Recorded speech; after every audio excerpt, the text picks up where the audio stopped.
اکثر کہتے تھے مفتیان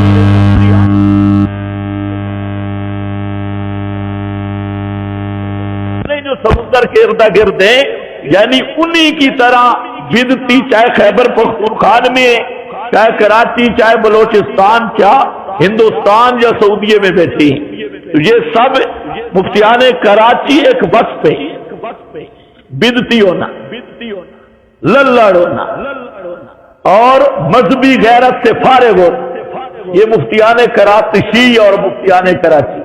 خیر، وہ فرماتے ہیں کہ جو ابو بکر صدیق کی صحبت کا منکر ہے وہ صرف کافر ہے۔ ابو بکر صدیق کے علاوہ سب صحابہ کی صحبت کا انکار کرے تب بھی مسلمان۔ کافر کون بنے گا؟ صرف جو صحبت ابو بکر صدیق کا انکار کرے، صرف وہ کافر ہے، اور باقی صحابہ کی صحبت کا انکار کرنے والا کافر نہیں۔ یہ آپ نے سنا ہے کبھی؟ لازماً سنا ہوگا، کیونکہ ضلالت ہر جگہ پہ ایک جیسی مشہور ہوتی ہے۔ وجہ کہتے ہیں کہ صرف ابو بکر صدیق ہے جس کی صحابیت نص قطعی سے ثابت۔ ابو بکر صدیق کے علاوہ کسی کی صحبت نص قطعی سے ثابت نہیں۔ یہ سب سے بڑا جہل مرکب ہے۔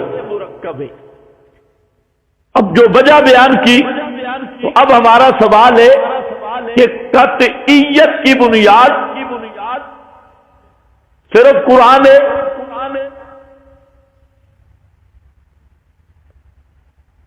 یا حدیث متواتر بھی ہے؟ بھئی قطعیت قرآن کے ساتھ خاص ہے یا حدیث متواتر بھی کرتی ہے؟ تو جن صحابہ کی صحابیت حدیث متواتر سے توجہ میری طرف رہے تو ان کی صحبت قطعی نہیں ہوگی، تو قطعیت کا انکار کفر نہیں ہوگا۔ تیسری بات یہ کہ جن صحابہ کے بارے میں یہ جھگڑتے ہیں اور رافضیوں کی طرح حضرت معاویہ ہے، حضرت معاویہ کی صحبت قطعی دلیل سے ثابت ہے، تواتر سے ثابت ہے، اور وہ تواتر کئی وجوہ پر ہے۔ ایک تو 150 کے قریب حدیث مروی ہے حضرت معاویہ رضی اللہ تعالی عنہ سے، 150 کے قریب، جبکہ 10 سکہ کی شہادت سے تواتر ثابت ہوتے ہیں۔ 10 سکہ کی شہادت سے آپ کی جو کتابوں میں تواتر کی تعریف لکھی ہے سب مبہم ہے۔ نور انوار دیکھو، اصول شاشی دیکھو، اس میں تو خیر ہے ہی، اور توضیح تلوی دیکھو، نخبۃ الفکر دیکھو، معرفت علوم حدیث دیکھو، مقدمہ ابن صلاح دیکھو، سب کتابوں میں کیا تواتر کی تعریف لکھی ہے۔ اتنا جمع کثیر ہو کہ ان کا تواتر علی الکذب عقلاً محال ہو، کتنا جمع کثیر ہو گئی؟ سمجھ رہے ہو میری بات؟ تو اصل اس میں جو بات ہے وہ ہے 10 سکہ کی شہادت، یہ تواتر ہے، اور حضرت معاویہ سے 150 کے قریب حدیث پر بھی ہے، اور 20 سکہ کی شہادت موجود ہے آپ کی صحبت پر۔ تو صرف صدیق کی صحبت کا منکر کافر نہیں، معاویہ کی صحبت کا منکر بھی کافر ہے۔ بے شک سے پہلے سمجھو بھی صحیح، حضرت ابو ہریرہ سے جو روایات مروی ہیں وہ تو سینکڑوں ثقات کی شہادت ہے۔ حضرت صدیق، حضرت فاروق، حضرت عثمان، حضرت علی، حضرت انس، عبد الرحمن ابن عوف، عمر ابن عاص، حضرت ابو موسیٰ اشعری اور اس طرح کے صحابہ جن کے بارے میں رافضیوں کو تکلیف ہے، ان صحابہ کی اگر روایات ہی دیکھ لو تو ان کی صحبت قطعی بن جاتی ہے اور قطعیت کا منکر کافر ہے۔ اس لیے یہ جو لم یبوج رسم المفتی والے مفتی ہیں، انہوں نے صرف چند فتاوے دیکھے اور دیکھا نا فلاں فتاوا میں لکھا ہے صحبت صدیق کا منکر کافر ہے، بس باقی سارے صحابہ کا انکار کر دے وہ کافر نہیں ہے۔ یہی وہ طارق جہیل بھی اسی جہل مرکب کا شکار بنا، اور یہ بھی مفتیان بدعتیہ اور یہ سارے اہل بدعت اسی شبہوں کا شکار ہے۔ اور تعجب کی بات ہے کہ دفاع صحابہ کے نام پہ روٹیاں بھی کھا رہے ہیں، ووٹ بھی، چندے بھی، اور دفاع صحابہ کا پتہ ہی نہیں کہ صحابہ کا دفاع ہوتا کیسے ہے۔ یہ ایک گلگت کا ملا ہے،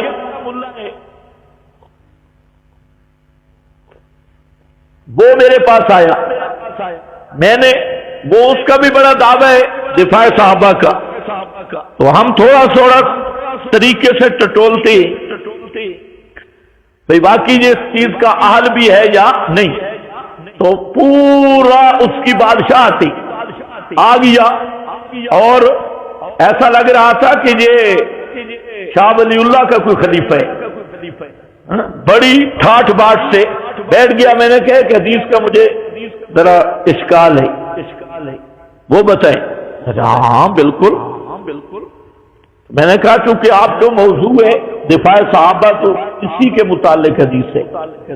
ایک تو میں نے اس سے پوچھا کہ حضرت عباس رضی اللہ تعالیٰ عنہ حضرت علی کے بارے میں کہتے ہیں اکز بینا بینی و بینا ھذا الخائن الغادر القادر، حضرت عمر کو کہتے ہیں حضرت عباس کہ علی کے بارے میں کہ اس غادر کاذب خائن اور میرے درمیان فیصلہ فرما۔ میں نے کہا اس کا کیا مطلب ہے؟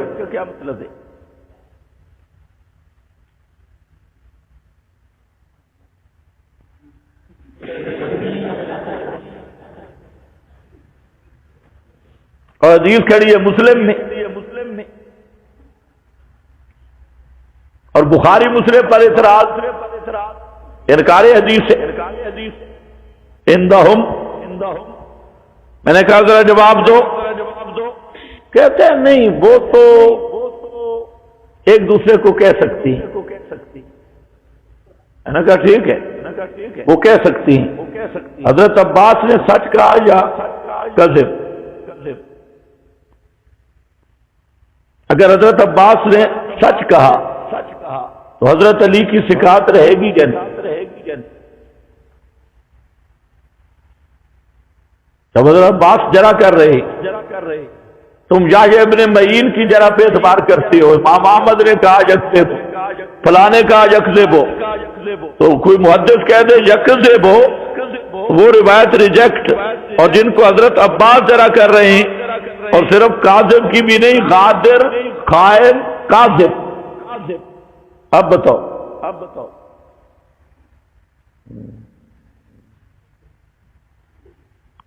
ہاں یہ بات تو سوچنے والی۔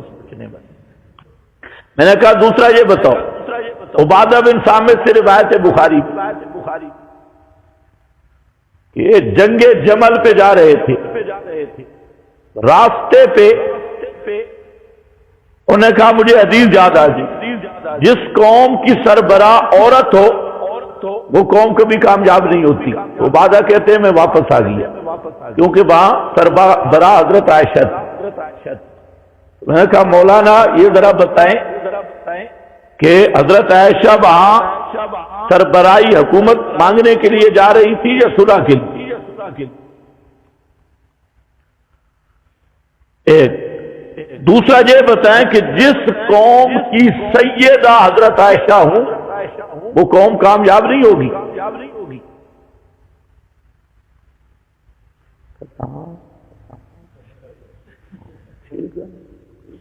یہ ایسی چیزیں ہیں، یہ قابل غور ہے۔ میں نے کہا اب تیری سمجھ مجھے آ گئی کہ تیرے دل میں کتنی صحابہ کی عظمت ہے، قابل غور ہے، یعنی راویوں کی عظمت صحابہ سے اوپر ہے، اور ادھر دفاع صحابہ، راوی بھول بھی نہیں سکتا، راوی سے خطا بھی نہیں ہو سکتی، اور راوی کو غلطی بھی نہیں لگ سکتی، اور راوی شیعہ بھی نہیں ہو سکتا، راوی وہ زہر والا ٹیکا بھی نہیں لگا سکتا، اور صحابہ کے بارے میں سوچیں گے وہ خائن کاذب ہیں، وہ کامیاب ہے۔ یہ ہے ان لوگوں کے دلوں میں عظمت صحابہ۔ اور ہمارے جٹ کو بھی کہہ دو نا، زمیندار کو، تو کہنا نہیں ہے، نہیں تو وہ محدثین کو بھی گالیاں نکالے گا، کہنا نہیں، بتانا نہیں، لیکن کہہ دے کسی کتاب میں تو وہ اس کا ذہن صحابہ کی عظمت کی طرف جائے گا، کتابوں کو پیچھے رکھے گا، اور فوراً اس کا دماغ فیصلہ کرے گا کہ یار صحابہ کے متعلق یہ بات ہو سکتی نہیں، اور جو یہ ہے ان کا صحابہ کی طرف دے نہیں جائے گا، ان کا راویوں کی طرف جائے گا، کہیں راوی پہ اعتراض نہ ہو جائے، کہیں غلط کا یا اس کے اجتہاد کا، تو یہ ان کی حالت ہے۔ خیر کہاں آئے، کوئی سمجھ آئیے بات،